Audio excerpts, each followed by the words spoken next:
My own solo journey has been an incredibly rich one.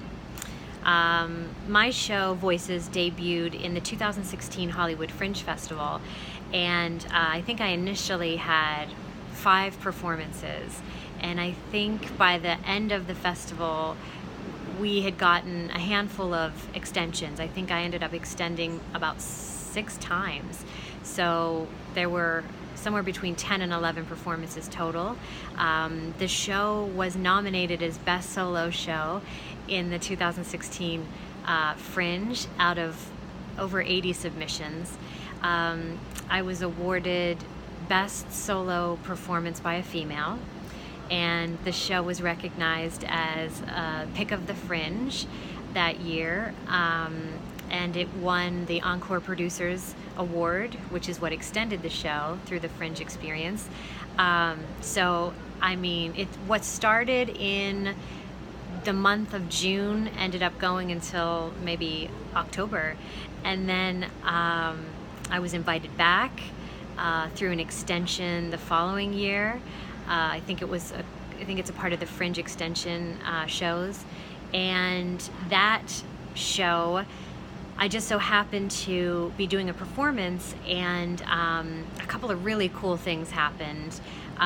2 people came to see the show who were independent filmmakers and producers, and they were blown away, loved the concept, and they ended up contacting me to work together on a film project. And then the artistic directors of the Santa Monica Playhouse also saw one of the shows in the run in Hollywood, and they loved the show, and they invited that show, Voices, to go to well, basically to start a festival. They do their own festival in Santa Monica at the Playhouse, but they had never opened up the festival to other performers. This was all in-house. It was only performances that had been done and shows that had been done at the Playhouse. When they saw Voices, they were very touched by the show and the theme, and the artistic directors there, Evelyn Rudy and Chris Rudy, they just saw that there was so much independent theater happening in the city outside of Santa Monica, and it was very exciting theater, and they wanted to bring that to the West Side. So they brought Voices to their festival, and they decided through the experience of seeing my solo show that they wanted to open up their festival to everyone, not just Santa Monica residents, but everybody. And they were funded by a grant through the city of Santa Monica. So, I mean, just super, super cool stuff. It's been a hugely rewarding outcome. That is just outward things that have happened. Inwardly, the strengthening of my own voice as an artist. I don't know that there's any greater way to strengthen your own voice, your own point of view, than to write your own show. Stand-ups are doing it all the time, but certainly with a one-person show, it is just strengthening your point of view, your unique voice in the world.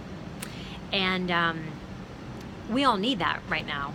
We all need everybody's individual take, individual voices. So that's been such a rich experience for me personally. Just the confidence builder. In one of the videos I said I wasn't sure if anyone would come, and just seeing audiences show up like magic, show after show after show, and being touched by what you do, connecting by what you do, is, you go, ah, yes, that's why I'm an artist. So it's the most magical, wonderful experience, and I just say, if it's in your heart to do it, do it. And Jessica is the shepherdess. She's the only shepherdess in this town that I want to go through that journey with. She's incredibly gifted at what she does, and all you have to do is look at her students. Look at the body of work that they've all created. Look at the awards that they've won. Look at where they're taking their shows. My show, it's now 2018, and it's still continuing. It's just been invited into a festival. it's played in multiple cities, and it spawned the idea for a television pilot that I've written, and I'm now pitching to people. And the whole idea, everything about that pilot it started as an embryo from my solo show.